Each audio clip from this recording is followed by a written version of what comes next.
Chapter 91. I was surprised. I stared blankly at Maria Patron's necklace hanging on her neck. Why is Jeanette's necklace hanging over there? It was absurd and I was overwhelmed. Why is the necklace? In my murmur, Maria Patron touched her necklace with her fingertips. Perhaps I misunderstood my gaze at the piercing, but she had a superior smile around her mouth. What a lovely necklace, isn't it? I've been praised by other ladies for having a good eye today. It's a beautiful necklace. The ladies with Maria Patron were a little upset but admitting that the necklace was a pretty good thing. It was Lombardi's madam's item, and now Jeanette has it. So it's a modest necklace, not a really simple one.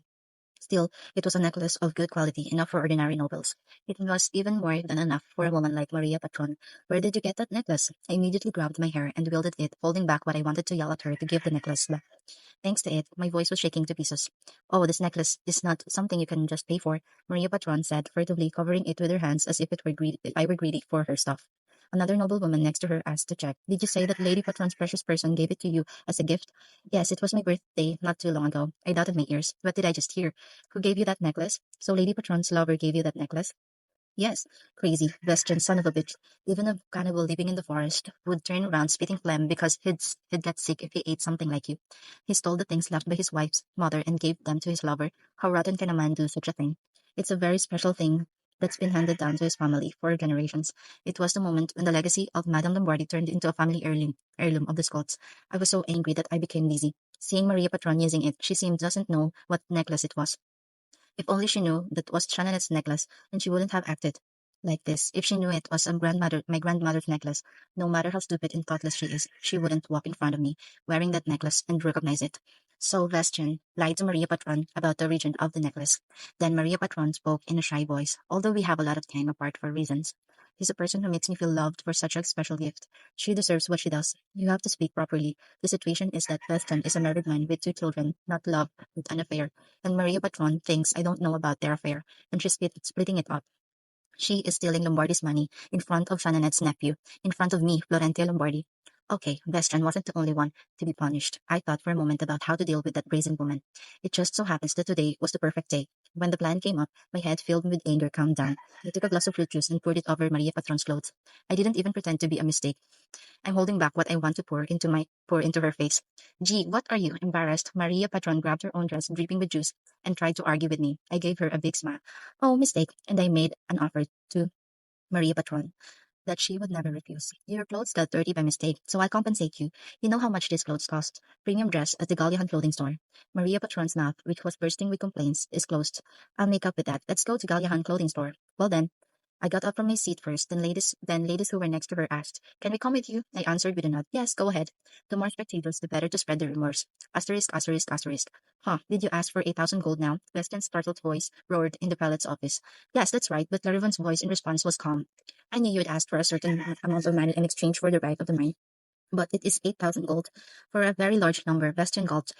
Isn't that too greedy? At Weston's rebuke, Clarivan seemed to laugh in vain. Who wants to steal other people's things first? He must be told that he is too greedy. However, Clarivan remained calm, recalling what Florentia had ordered. It's a secret. Ballot is not really my company. Well then, can't I have the money to build a business like this and buy a mine? Of course, it was invested by many people. Clarivan said deftly. In fact, Bellet's sole investor and the owner was Florentia. They say that if I want to change the mining company, I have to pay that much. Well then, is the due date you have to give it to me today. No, it doesn't make sense. How can I get that much money today? The Western burst in anger. But Clarivan just shrugged once. We have decided to have one day a year for investors to gather. They're all busy people, and that's tonight. Even though it's true, how can I make big money today? Western was in tears. He is very envious of diamond mining rights. Moreover, he wanted to divorce Ferdinand Lombardi as soon as possible to gain freedom. That's why he wanted to get Palet's mining rights. 8,000 gold was about the same amount of money that he had taken away from Lombardi, but that kind of money can't be in cash right now. Clarivan spoke with sweet words to Vestian, who couldn't think of the right move no matter how hard he tried. What if you take a loan? A loan? Isn't it possible at Lombardi's bank with the confidence of Vestian? You're Lulak Lombardi's son-in-law. Clarivan was right. Lombardi Bank will lend him that amount of money. You'd better do a loan first and pay off a loan gradually. Clarivan's calm voice captivated Vestian with the idea that the best way is to get a loan in an instant. To Vestian, Clarivan spoke in a more subdued voice. If you take the mining rights and start taking some of the diamond profits, it's a quick fill. That's true. If you miss this opportunity, you'll have to wait a year. You shouldn't do that.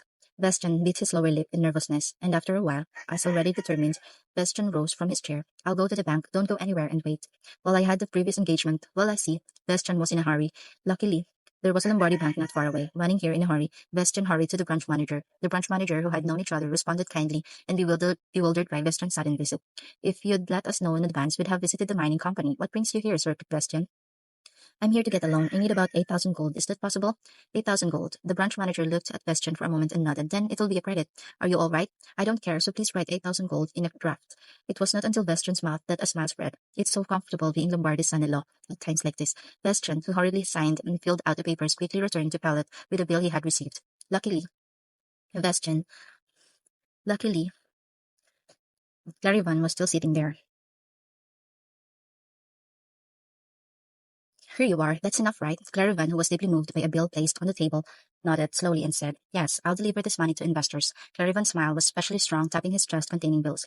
Asterisk, asterisk, asterisk. The branch of Gallihan clothing store in the capital was particularly large and colorful. Maria Patron and women who were treated well by the staff of the clothes store thanks to me, feeling proud. Maria Patron rummaged for a while in front of a hanger with a premium dress before picking one. I like this dress. It was also one of the most expensive dresses in the premium line because it had small emeralds along the chest line of the dress.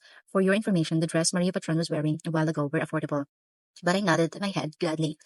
Isn't it Tia? It was because I knew this would happen. I turned around slowly. What's Tia doing here? Just in time, my grandfather and father, who were entering the capital branch of the Galgahan clothing store, were approaching me with surprise. End of chapter 91. Chapter 92. Grandpa, Dad. I ran to my father and grandfather and greeted them gladly. I knew in advance that the two were going to be here today. That's why I brought Maria Patron here. If you had told me in advance, your father and grandfather would have been in a little bit of a hurry. My father patted me on the head and said, I wasn't on the plan either, but I came all of a sudden. Looking back, saying so, I could see Maria Patron and the ladies going berserk. Gallian Lombardi, the owner of the Galliahan clothing stores, spread throughout the empire, and Lula Lombardi, the owner of the household. They were whispering among themselves. My father asked me when he saw such an eternity. Are they Tia's friend? It's not the right age for me to hang out with them. Questions arose on my father and grandfather's faces. Then Maria Patron and the ladies approached carefully. I pointed to Maria Patron and said, I spilled juice on Lady Patron's clothes, so I invited her and her friends to buy new clothes. Is it okay, Dad? My father looked at Maria Patron's clothes and said, a little surprised, Of course it's okay. Oh, your clothes are messed up. My father stopped talking. His eyes were on Maria Patron's necklace. It seemed like he was mistaken to keep looking at the necklace with shaky eyes. I'm a little upset because it's my favorite clothes, but it's okay. Even though Maria Patron was saying so, my father couldn't keep talking. Perhaps he was not sure, but the necklace was Shannon's. Then it was time for Maria Patron to say and go back to the premium dress. There you go. Grandfather called Maria Patron in a low voice. Come here. Grandfather's gaze was exactly stuck in one place. Look at the necklace you're wearing. Asterisk, asterisk, asterisk. Lula Lombardi glanced over the young lady in front of them. The dress she was wearing was stained with juices, but she was brave enough to stand up with the tip of her chin slightly raised. However, she is not able to face his eyes properly and avoids eye contact. She was already afraid of Lula. She wants to pretend to be confident, but in the end, she's not a strong person. It was a common type. Lula asked in a calm voice. My granddaughter spilled a drink on your clothes. Yes, there was such a small commotion. I apologize for that. Oh, you don't have to do that. She compensated me for my clothes like this way. Dulac nodded at Maria Patron's words. Yeah, that's a relief. Then, can you answer my next question honestly? What's your question? What's your relationship with my son-in-law? Yes? Maria Patron's voice shook loudly. It was as if she had already been caught hiding her secret. I'll give you a chance, assuming it was a mistake for a while. No, I don't know what you're talking about. No, think again. Lulak looked into Maria Patron's face and said, I asked you about your relationship with my son-in-law, Bastian Stoltz, and you'd better give me a much better answer than just being clumsy. Oh, now Maria Patron was completely crushed by Lulak's gaze. Her body trembled, her feet faltered as if she wanted to run away right now, but there was no sign of sympathy for her from Lulak. The moment Maria Patron approached, Lulak knew the fact that the necklace she's wearing belongs to her daughter Shananette. And the next thing that came to mind was Bastian. To be exact, she greeted him at the pellet banquet. That necklace belongs to his wife. It belongs to Shananette, my eldest daughter. Well, that can't be right. You must be mistaken. At Maria Patron's words, Lulak shook his head. I don't know how the person who gave you the necklace explained it. That's my wife's keepsake. The initials of my wife, Natalia Lombardi, are engraved on the back. Maria Patron turned the necklace upside down with trembling hands. It was as Lulak said. There were small initials engraved that she wouldn't know. If it's difficult, I'll give you a choice. Will you become a thief who broke into Lombardi and stole the necklace and be handed over to the Imperial Guard? Maria Patron's heart pounded when she was told about the security guard, or confess your relationship with Western Scots. Well, that's Maria Patron was biting her lower lip tightly. Bastian has always called him old man and has told her to ignore Lulat Lombardi, so Maria Patron always thought Lombardi was a joke, a stupid old man who doesn't even know that Bastian and herself are stealing money right under his nose. But Maria Patron realized that it was herself who was stupid. Lulat Lombardi was a scary man. That intimidating feeling that made her unable to breathe right now was telling that. What the hell has she done? That's against Lombardi. She has regretted it, but it's too late. Maria Patron closed her eyes tightly and trembled. If it's hard to say everything here, just answer one question. Was it Western Scolds who gave you that necklace? Maria Patron nodded slowly at Lulak's question. Gallihan, Lulak Lombardi called his son. His face was hardened with anger. Take care of Tia. Let's go back to the mansion with you, of course. Maria Patron's body flinched at the last word. Sorry, I'm sorry, please forgive me, Lulak said coldly, looking down at her, frightening and headstrong. If it hadn't been revealed, you wouldn't be sorry. Follow me when I say something nice. Maria Patron looked back at the young ladies who had come with her with the feeling of grasping the straw for the last time. But the ladies who had a rough grasp of the context of the story in the conversation looked at Maria Patron with contempt. Let's go, Lulak said so and left the Galliard clothing store. Maria Patron was forced to follow him in a carriage to the Lombardi mansion. Asterisk, asterisk, asterisk. When the sky is dark, Shannon stood in front of a house in the capitals. It was a house suitable for the rich commoners rather than the aristocrats. It was only a few hours ago that a woman brought by her father and brother suddenly knelt in front of her. She was from the Scots estate, in that woman's neck hanging Shannon and mother's belongings that she is looking for. Western Scots gave it to me, the woman said in a tearful voice, when she explained that it was a legacy from Scots. Even though I knew he had a wife and a family, we continued to meet. I'm really sorry. Shannonette had to hold back the screaming that was about to burst out. How long has it been? It's been 7 years. 7 years. At that terrible number, Shannonette tightly closed her eyes, and with a stiff face, Shannonette knocked on the door of the house that Vestian had prepared for the woman. After a while, the door opened with a little noise. Maria, where have you been? Already dressed in comfortable clothes at home, Vestian casually opened the door and stopped talking. When he found Shannonette standing at the front door, his face gradually turned pale. How could you be here? Shannon shared. Shannon stared silently at such Vestian. Well, this is my friend's house. Here's the situation, Shannon. Vestian was trying to tell a lie again, and in the end, he gave her a clumsy smile and I said, I know it's a situation that could be misunderstood, Shannonette. You trust me, don't you? With the face she once fell in love with. But rather, Shannonette was clear at that moment. This man wasn't the one she promised to be with all her life. Shannonette slapped Vestian on the cheek with all her might. Slap. A loud fricative echoed through this quiet residential street. Vestian scolded in a cold voice that Vestian had never heard before. Shannonette said, There's no house to come back to you now.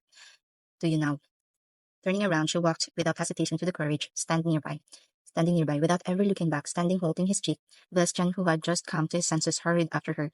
Oh my God, at a time like this, the 8,000 gold borrowed from the Lombardi Bank was whitening Vestian's mind. The moment he was about to follow Shannonette out of the alley, two people were standing in front of Vestian. Gilio, Mayron, how can you? They were twins who grew up to be similar in eye level to their father. Get out from the way for a second. Your mother and I have a story to tell. Don't come, Gilio said when he placed his hand on Vestian's chest. If you bother my mother anymore, I won't let you go.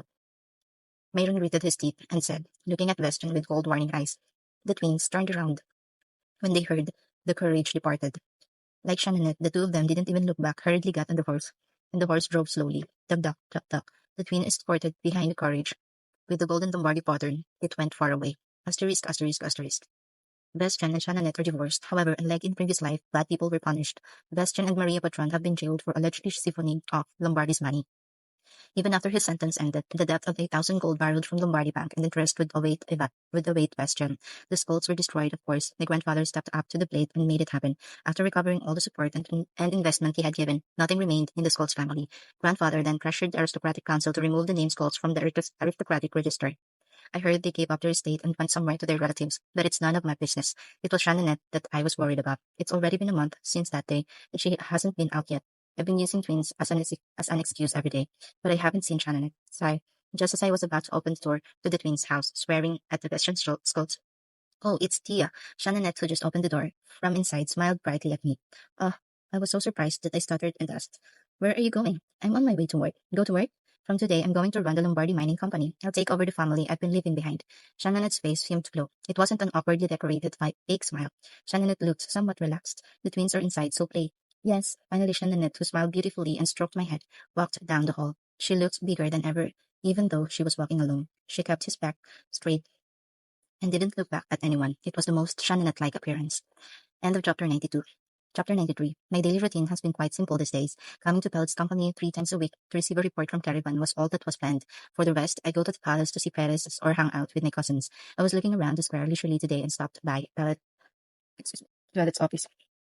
Violet, who had been dispatched to help because something busy happened at Gallihan clothing store, was also waiting for me in the office after a long time. How did the wet purchase end in the south? Yes, we had good harvests in the west, Susu, and the far south of the empire, so we were able to buy them at a good price. I nodded without saying much. It was as I remembered. That southern farming was an unprecedented good harvest this year. Clarivan, who saw my reaction not surprising, asked me in a half-hearted tone, Did you know that? What? That the South will have a good harvest this year. You're quick-witted, but I shrugged and put on an expression on my face that I didn't know what he was talking about. I'm not some prophet. How did I know that? But a little while ago, the reaction. That's because I believed from the beginning that Clarivan, Violet, and the competent staff of Pellet Company would do well. Ah, the corners of Clarivan's mouth cracked up by my sudden bombshell of praise. He hastily covered his mouth, which has been twitching a few times, but I can see everything with my sharp eyes, so it's no use.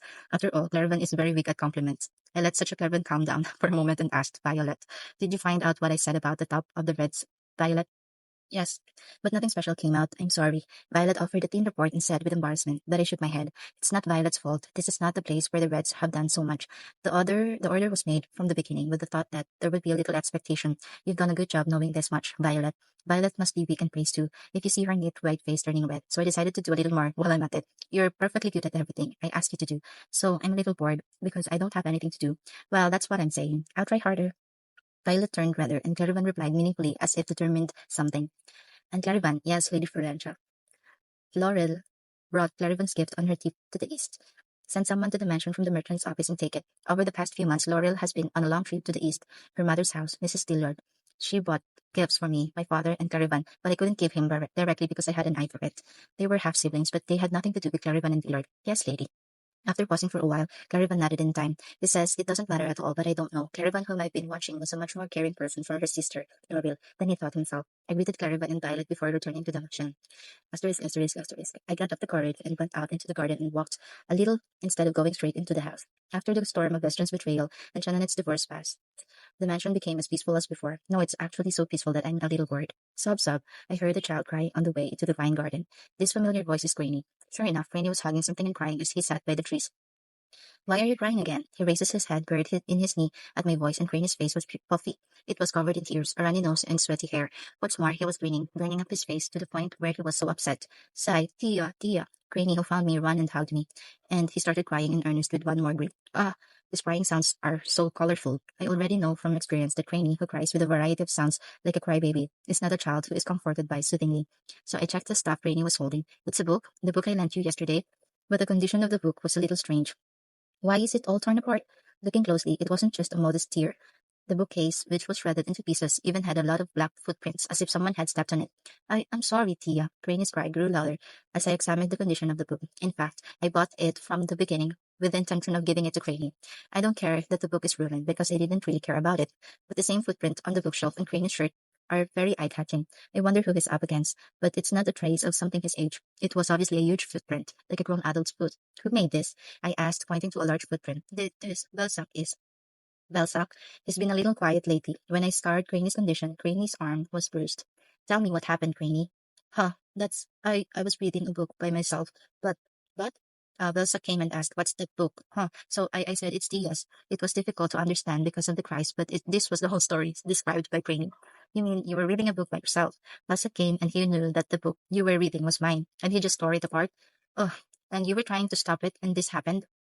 Oh, Balzac is like an aunt's ass. There was an emotional and old feeling.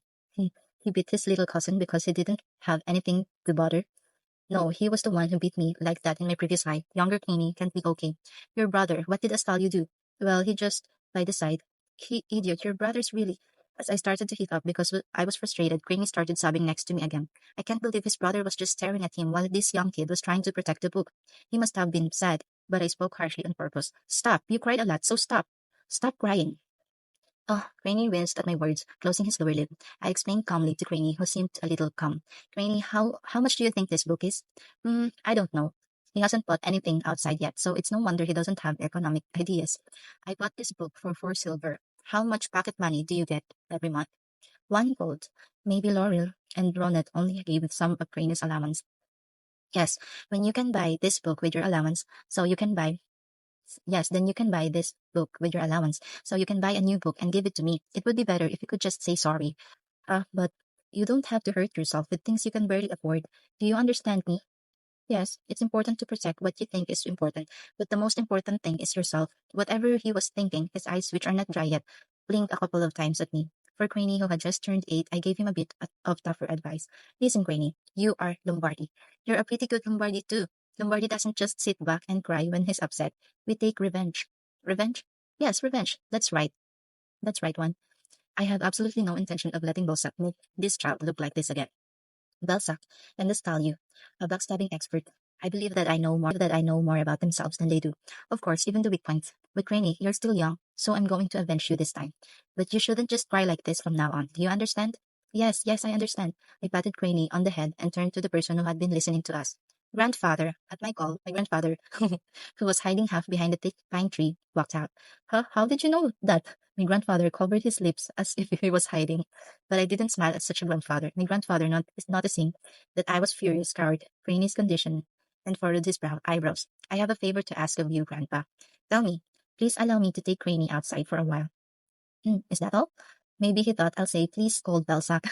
Grandfather looked surprised, but I didn't mean to say such an easy wish. What grandfather can do to Belsac is scold him fiercely at best, or ban him from going out for a week.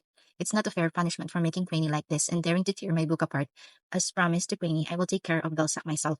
Where are you going? Grandfather asked curiously. I'm going to feed him something. I replied, pointing to Craney, wiping away tears with the back of his hand. Well, sure. I grabbed Craney's hand right away and got back to the carriage I had just left. The place where I brought Craney was, of course, Caramel Avenue. Here, eat this. I want you to eat a lot and grow up so you can look down at me, I said while pushing milk and chocolate cake in front of Craney. Unlike Balzac, who is short for a man, I know that Craney is the tallest among my cousins. Yeah, Craney, who had chocolate on his mouth, smiled with his swollen eyes. I was handed a napkin to Craney to wipe his mouth, and a little special conversation was heard. What do you mean you're not going to extend the monthly rent contract? End of chapter 93. Chapter 94. Looking toward the sound, I could see Bate with a rather disconcerted face talking to someone. Didn't you hear that? I'm asking you to leave the store now.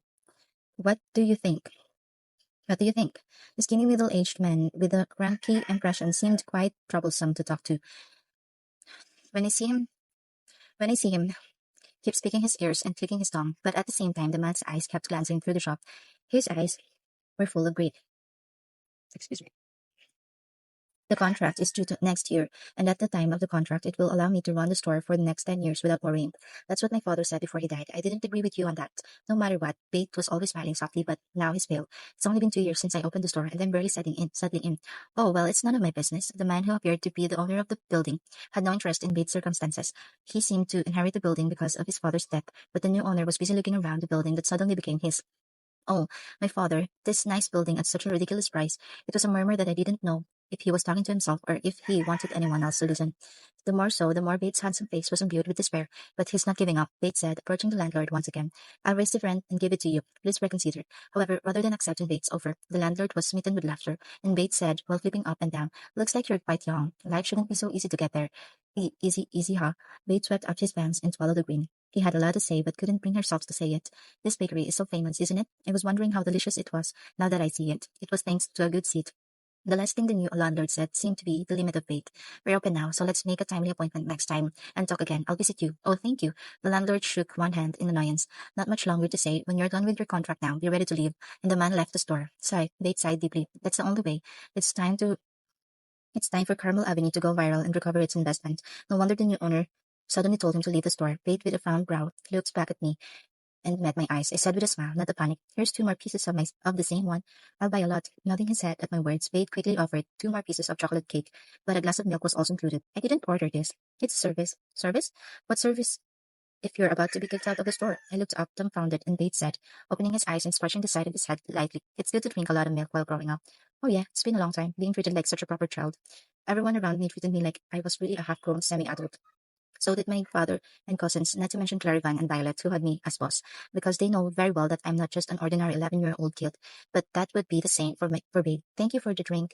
I took a sip of the milk as I bowed. Bate looked at me with a slightly pleasing face, but when he met my eyes again, he returned to his expressionless face as if he had never done so. He can't control his facial expression. I drank a couple more sips of milk because I thought I would have a giggle. Then I had a conversation with Craney like that.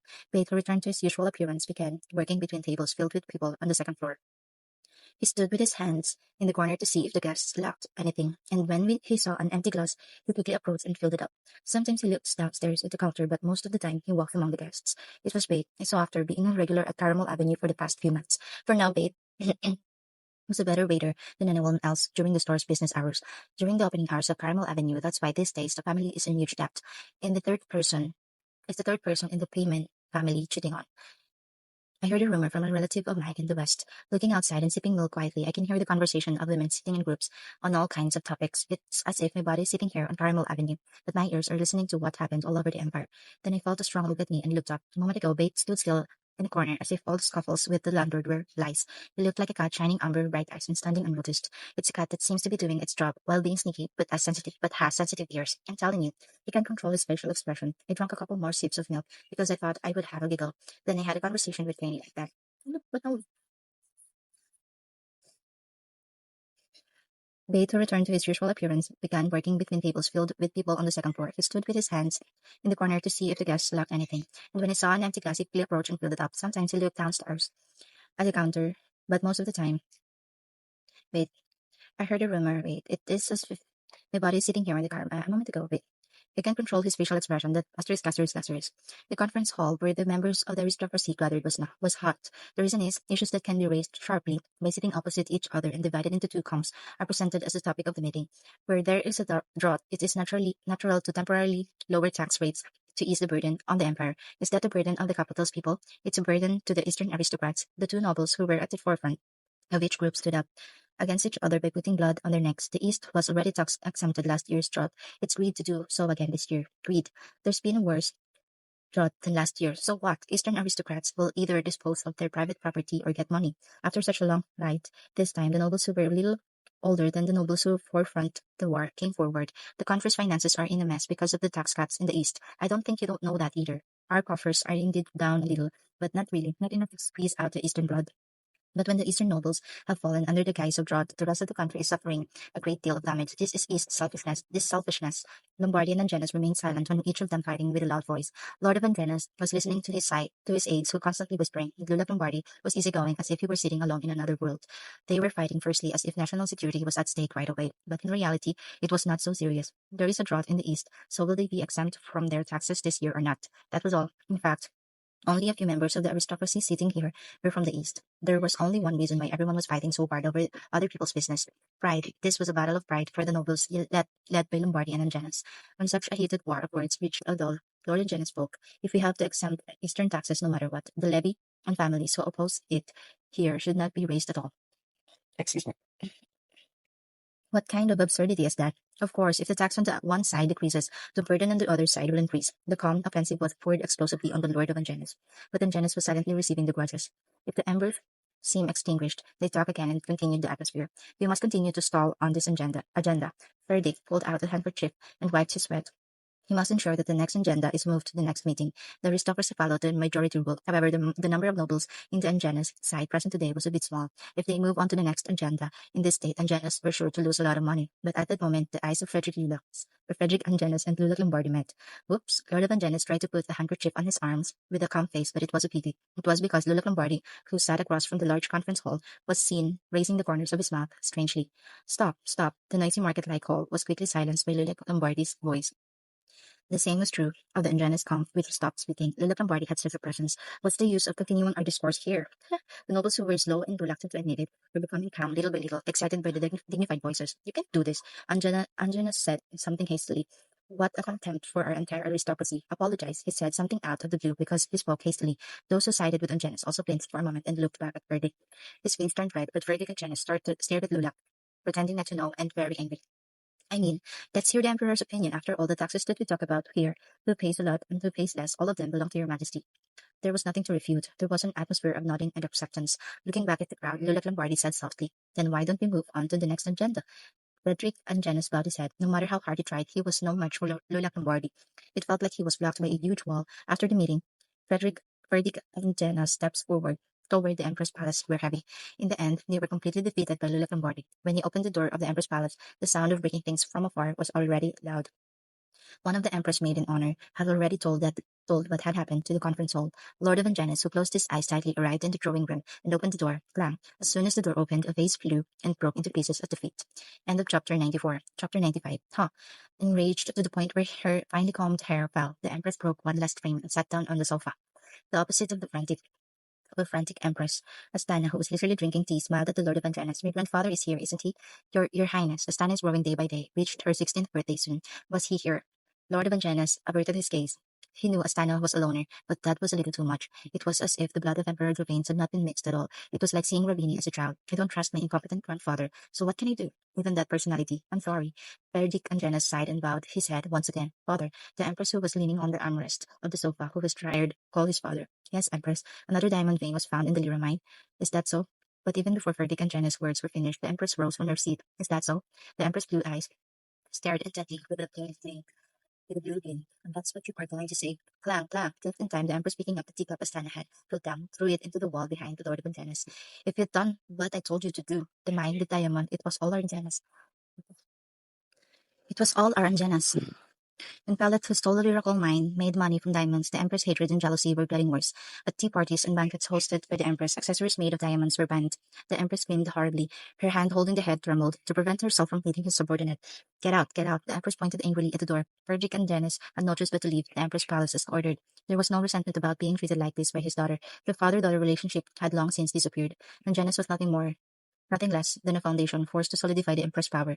Wah! Astana, who breathed her breath, a heavy sigh, approached behind the Lord of Anjana's back.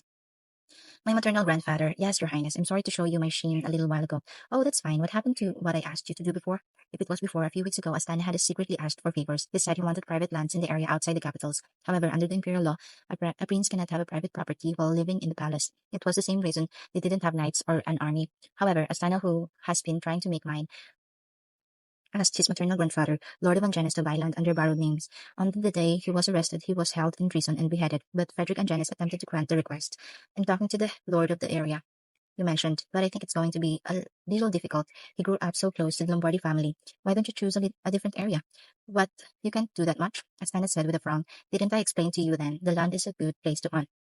If you need a good hunting ground, I'll look for other more suitable lands. I want that land. But your highness, how dare you argue with me, a prince? It was Astana's favorite word to use whenever he was at a disadvantage, since he learned to speak. Oh, and get me a diamond brooch. What? With the empress. My mother doesn't like it, so do I have to hate it? Lord of Angenis opened his eyes wide with surprise. Astana never did what the empress told him to not do. By the way, I'm not a puppet who only does what my mother tells me to do. Astana, who muttered so gruffly, said as he stared at the Lord of Angenis for the last time. The next time you come to the palace, you have to bring the hunting land documents and brooches. Then Astana glanced at the parlor where the Empress was, and went to his palace. Watching the scene, a bad feeling ran through the Lord of Ingena's spine, that Astana has reached puberty and the rebellious period has begun. It was such a premonition that something out of control would happen if he began to rebel against the Empress. Asterisk, asterisk, asterisk. Bates sat alone in an empty Coronal Avenue, waiting for the landlord after business hours. The landlord, who had suddenly wanted to end the contract, was silent on Bates' proposal to meet and talk. Then finally this morning he got a reply. It was a call to meet after business hours. Caramel Avenue was supposed to get busier after business hours, but it couldn't be helped. Anyway, he had to meet the landlord and solve the contract problem. It's almost time for an appointment, Bates said, looking at the door where there was no sign yet. Personal information about the new landlord was floating in his head. Rochelle Cox, 35 years old, single. He was disowned at the age of 22 and lived away from the capitals, but returned after hearing his father's death. It's been a pretty normal history so far, although it was a little unique. Although it was a little unique, people usually get married around the age of 20 in the Empire. At 35 years old, he has never even been married. Based on the man's personality, it could be seen why he couldn't find any woman to marry. In addition, the information that Bate found was more spectacular. Gambling debt is around 300 gold. He was a typical wonker of a noble family, and information that was disowned 13 years ago was also a gambling issue. And that was not the end. A swindler who worked under the alias Jeff Ritchie in the north, still on the wanted list. How dare he cheat with an alias? It was bad. When he came to the store the other day, there was a harsh way of speaking and behaving as a noble. Probably he got disowned by his family and went around doing a lot of bad things. But the most important thing was the last part, still on the wanted list. The nobles who were tricked by him in the north must have gritted their teeth. Maybe he knows that best. Bate decides to use it as a threat card. I'm sorry, my lord. Recalling the deceased former building owner, Bate has a bit of guilt. Even more so because he was the one who gave Bate a lot of convenience in many ways with a very good impression. But he couldn't lose this store. Even if there was a limit to using the information as a weapon, it had to be protected. Rattle. Bate rose from his seat at the bellowed sound. Welcome, I've been waiting. Hello. Different from the murky voice of the new landlord, it was a clear and cheerful voice. Wow, it feels different at night, Mr. Bate. Mr. Bate is even cooler. The girl who smiled had a very familiar face. Bate murmured the girl's name unconsciously. Florentia Lombardi.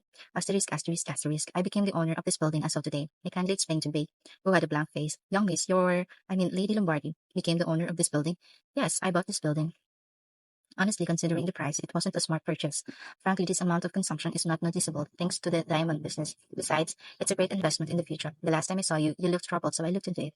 The person I saw last time, and the situation of Caramel Avenue. You mean you did a background check? This isn't even a background check. I don't want the shop I frequented to disappear. I told you before, this place feels like a hideout, like my hideout, or a place to be my hideout in the future. Woohoo! So I bought it from him, this building. Now I'm the owner of the building. Wow, I can't believe I'm saying this. I'm the owner of the building. It's thrilling, it's best. But the man said he was going to open a dessert shop in this place, right? Bates' shoulders trembled slightly. Maybe he didn't know that until now. He has no conscience. I think I'll pretend to be Caramel Avenue and keep trying to do business. Do you know how much I paid for this building? I asked discreetly. Well, I spread out four fingers. I gave him 400 gold. The amount was several times higher than the market price. Why did you buy this building? I just told you. Didn't want my regular store to disappear. That can't be true. People like you simply for that reason. What kind of person am I? Date, who accidentally spilled his words, made a sad face, but it was too late. As expected, you've done some research on me. I mean, Lady Lombardi, you must have gathered information about me.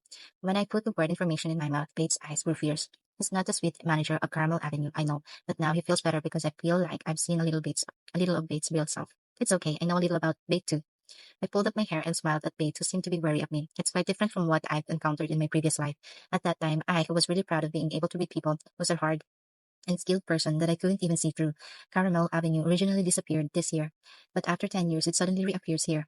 And around that time, I also visited this store as a customer, to confess. I said, looking at the amber eyes that were watching me. I know this Caramel Avenue isn't just a dessert shop, an information guild that secretly buys and sells information, Caramel Avenue. And the guild leader who leads the guild, that was Bates' hidden identity. End of chapter 95.